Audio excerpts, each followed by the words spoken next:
मैं डॉक्टर चंद्रभूषण तिवारी, जूथा लाल संस्कृत महाविद्यालय मझौलिया, पश्चिम चंपारण। आज के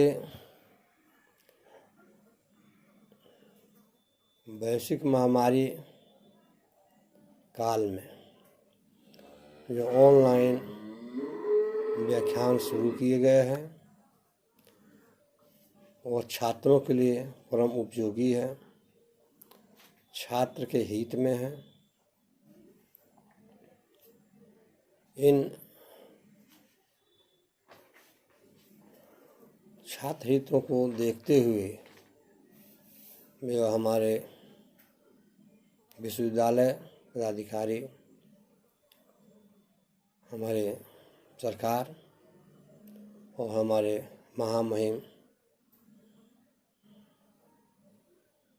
कुलाधिपति महोदय के अथक और सराहनीय प्रयासों के द्वारा छात्रों को यह ऑनलाइन क्लासेस की सुविधा प्रदान की गई है। इसके लिए मैं उन सबों का आभारी हूँ।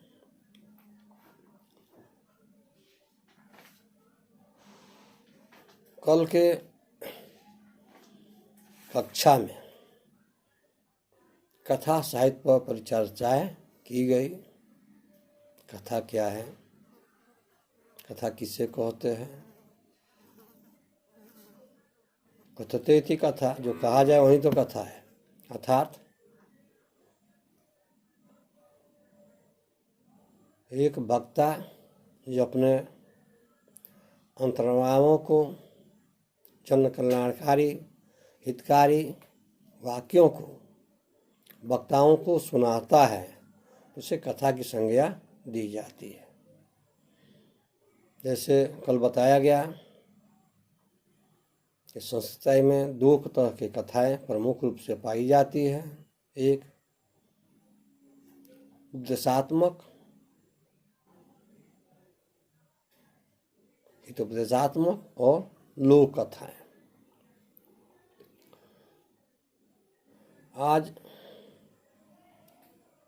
हम लोक कथा की व्याख्या करेंगे। ये लोक कथा, जन कथा, सांसारिक कथा, लोक कथाओं को भी हमारे पूर्वजों ने, मनीषियों ने, आचार्यों ने तीन भाग में विभक्त किया है। एक है आखेट कथा। आखेट का अर्थ होता है शिकार करना, अर्थात पूर्व समय में जब जीविका के संसाधन उपलब्ध नहीं थे, उस समय जंगलों में आखेट किया जाता था। और आखेट के क्रम में जो घटनाएं घटित होती थी उसे हम आखेट कथा की संज्ञा देते हैं। ठीक उसी प्रकार एक दूसरी कथा है लोक कथाओं पर आधारित, इसे प्रेम कथा कही जाती है। एक व्यक्ति, एक राजा, एक कोई युवक दूसरे प्रदेशों में, दूसरे जगह आता जाता रहता था।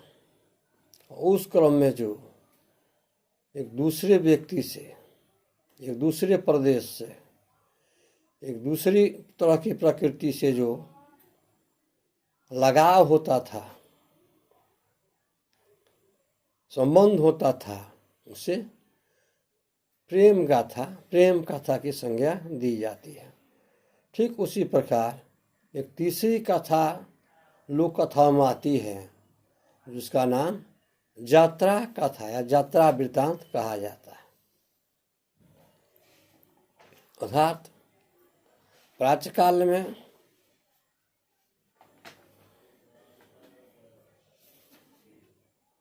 हमारे पूर्वज, चाहे आधुनिक समाज में, आधुनिक समय में भी हम एक जगह से दूसरे जगह जैसे केदारनाथ की यात्रा, अमरनाथ की यात्रा, सीतवन रामेश्वर की यात्रा, अर्थात जो हम समूह में एक से अधिक 5, 10, 20, 50, 100 की संख्या में जब एक जगह से दूसरी जगह यात्रा करते हैं तो यात्रा क्रम में जो घटनाएं घटित होती है उसे यात्रा कथा की संज्ञा दी जाती है। अर्थात जो इस कथा साहित्य की उत्पत्ति वैदिक काल से हमारे भारत में चला आ रहा है। जैसे मैंने कल बताया था कि विदेशी विद्वानों ने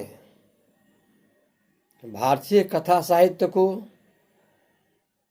अन्य देशों में जनक की संज्ञा दी है।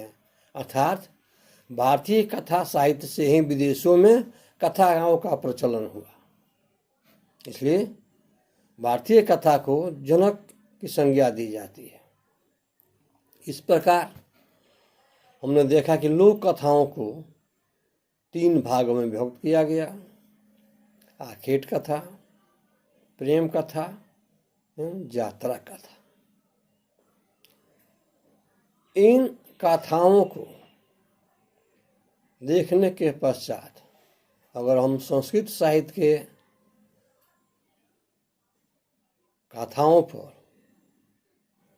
अगर कुछ अपना दृष्टि दौड़ाएं तो यहाँ लोक कथाओं के अंतर्गत बृहत कथा आता है, जिसके कथाकार बुद्ध स्वामी हैं। बुद्ध स्वामी का जन्म नेपाल में हुआ था। उनका समय 8वीं शताब्दी के लगभग संस्कृत साहित्य के विद्वानों ने माना है।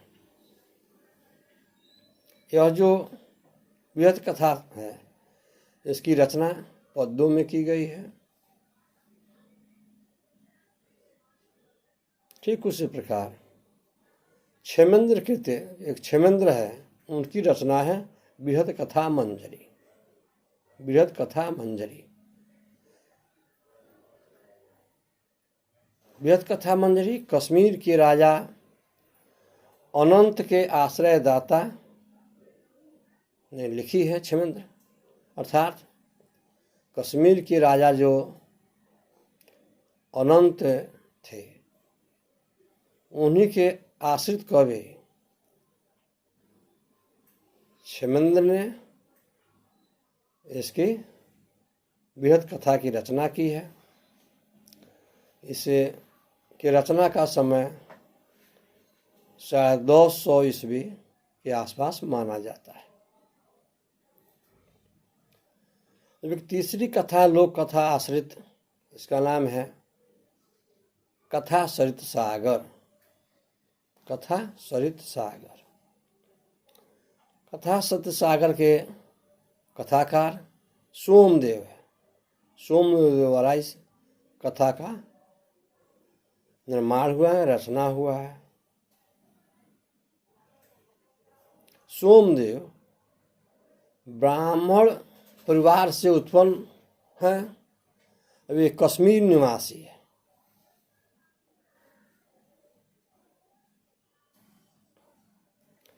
सोमदेव की समय को अगर संस्कृत साहित्य के अध्ययन पश्चात निर्धारण किया जाए तो इनका समय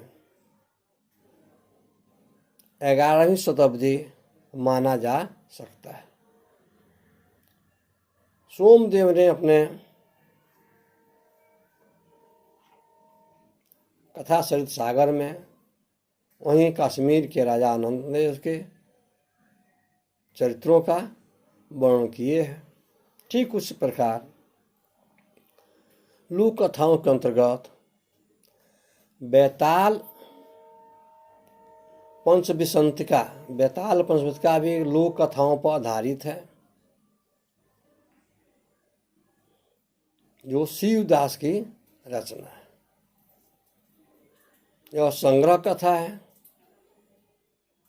इसे बेताल पंचविंशतिका में 25 प्रमुख कथाएं मिलती है।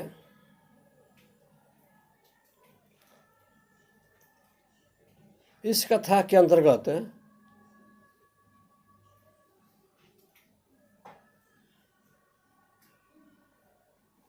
राजा विक्रमादित्य के दरबार में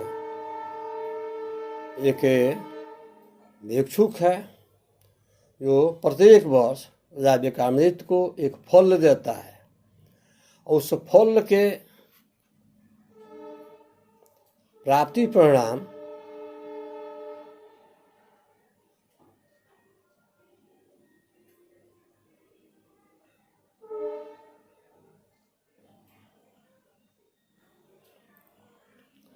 राजा उसे उस रत्न के साथ उस भिक्षुक को एक प्रेत के द्वारा कुछ मदद करना चाहते हैं।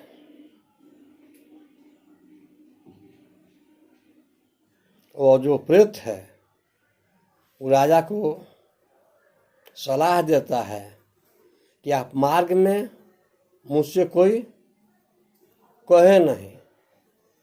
और मार्ग चलने के क्रम में वो बेताल राजा से पहेलियों अर्थात बुझाऊ कथा कहानी लोकोक्ति, तो पहेलियों में प्रश्न करता है और पुनः राजा से उसका जवाब पाता है। जैसे वो प्रेत बेताल राजा विक्रमादित्य से एक प्रश्न करता है,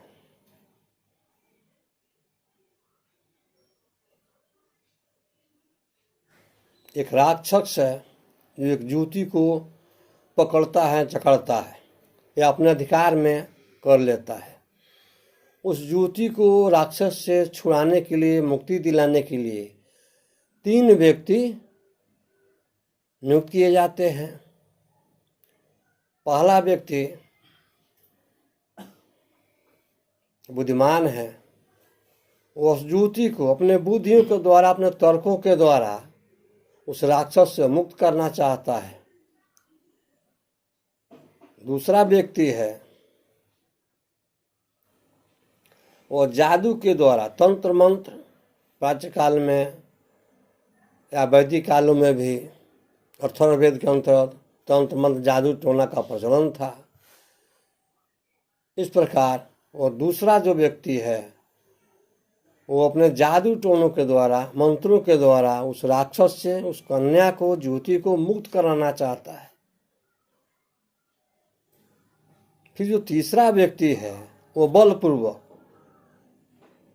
बलपूर्वक अपने बल की निष्ठा से, वीरता के द्वारा उस राक्षस को मारकर उस युवती को अपनाना चाहता है। फिर वो बेताल राजा विक्रमादित्य से प्रश्न करता है कि हे राजन, यह जो युवती है किससे शादी करे, उसे बुद्धिमान से या इस जादूगर से या फिर उस वीर पुरुष से। तो यहाँ राजा ने अपने बेताल को बताया है, हे बेताल, वीरता के द्वारा ही जो मुक्त कराना चाहता है उसी के साथ वो युवती अपना विवाह करे। इसी तरह लोक कथाओं का जो यह संसार है अत्यंत ही व्यापक है, विस्तृत है, कि सांसारिक घटनाओं का ही इन कथाओं में अध्ययन होता है और सांसारिक घटित घटनाओं को ही इसमें उल्लेखित किया जाता है, वर्णित किया जाता है। लोक कथा के अंतर्गत एक विक्रम चरित्र भी प्रमुख कथा है।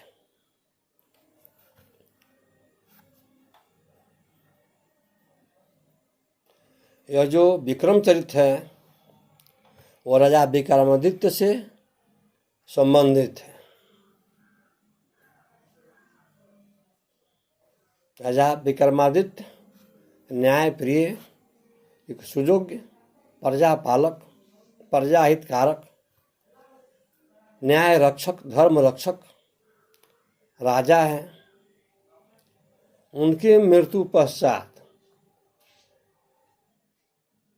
एक मिट्टी में गड़ी हुई सिंहासन प्राप्त होता है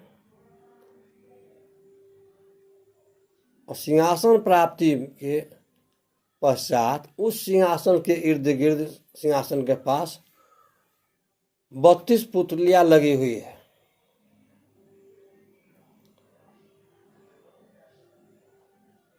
अर्थात उन पुतलियों का उस सिंहासन से संबंध है। जब राजा भोज उस विक्रमादित्य की सिंहासन पर बैठना चाहते हैं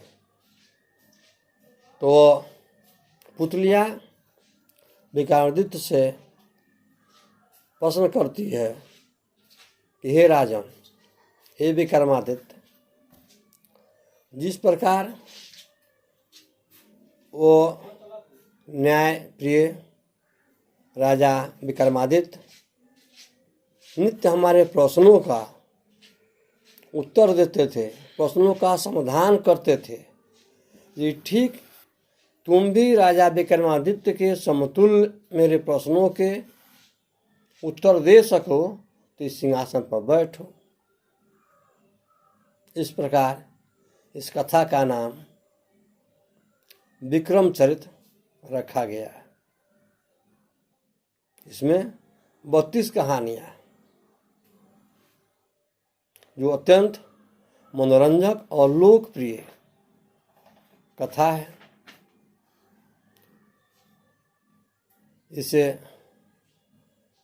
कथा की रचना 11वीं शताब्दी के लगभग हुई है।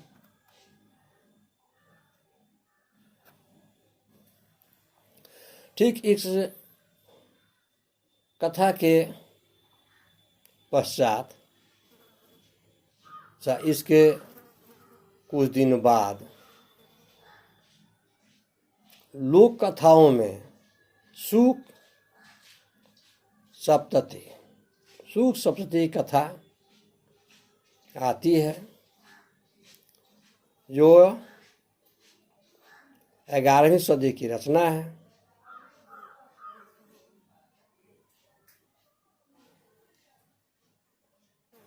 सूक सप्तती कथा में सूक और कौवे की कथा मुख्य रूप से पाई गई है। इस कथा के अंतर्गत एक व्यापारी व्यापार करने के क्रम में परदेश चला जाता है और उसकी भरजा घर पर निवास करती है।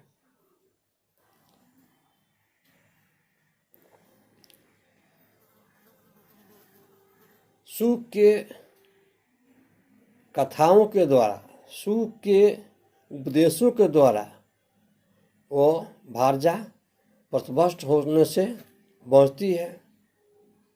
इसलिए कथा साहित्य में इस सूक सप्तती कथा का भी अत्यंत महत्वपूर्ण स्थान है।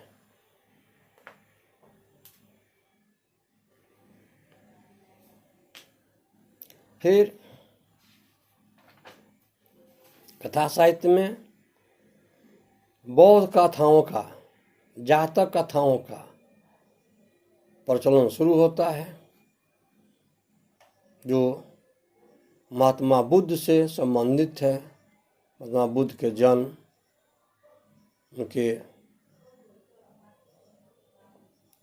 प्रवज्ञाग्रहण, उनके उपदेश, उनको उद्धत्त की प्राप्ति आदि का उल्लेख पाया जाता है।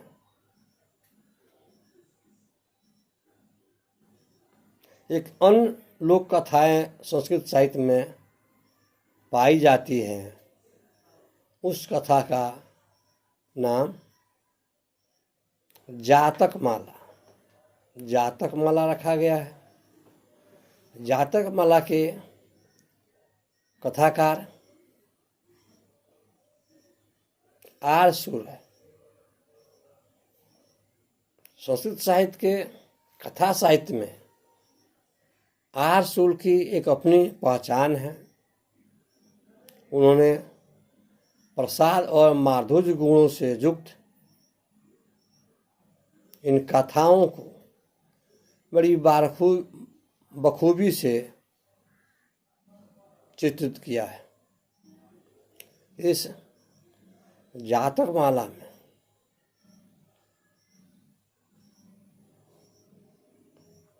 500 कहानियां हैं, अर्थात जातक माला में कहानियों की संख्या 500 से अधिक है, जो लोक कल्याणकारी, लोक विस्तारकारी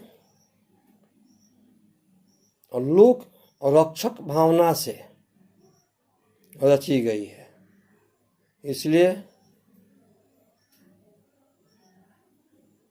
इस आरसूल की जातक माला कहानी भी कथा साहित्य में सुविख्यात है। तत्पश्चात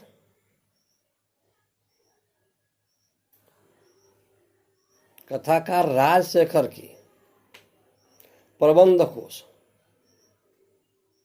कोश भी एक कथा साहित्य की पुस्तक है, जिसके रचयिता राजशेखर जी है। राजशेखर ने भी इस प्रबंध कोश में संस्कृत कथाओं का बड़ी ही बखूबी से वर्णन किए हैं। इस प्रकार हम देखते हैं कि संस्कृत साहित्य में जो कथा साहित्य की परंपरा है, वो वैदिक काल से आज तक व्याप्त है। ये वैदिक कालीन में ऋग्वेद के द्वारा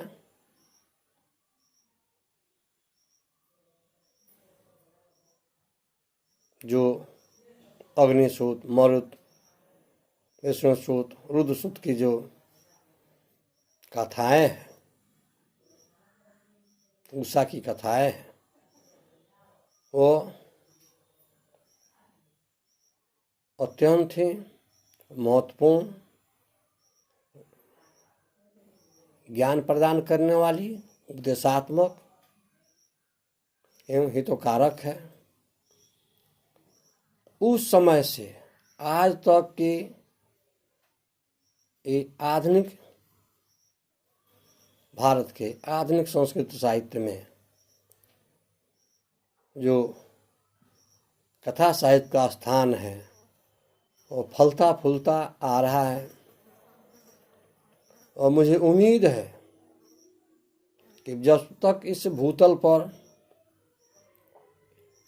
गंगा बहती रहेगी, आकाश में भगवान भास्कर दिव्यमान रहेंगे, तब तक हमारी भारतीय संस्कृति के द्वारा इस कथाओं का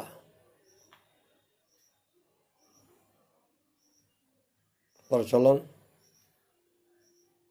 होता रहेगा, दिनों दिन बढ़ता ही रहेगा, क्योंकि लोक कथाओं का अर्थ ही है लोक से संबंधित, संसार से संबंधित, इससे भूतल से संबंधित। जैसे आज जो उत्तर प्रदेश की घटना है, उसे भी कथा का रूप दिया जा सकता है, वो भी एक कथा ही है। अथवा यह कथा साहित्य सदैव फलता फूलता रहेगा। जयतु भारतम, जयतु संस्कृतम।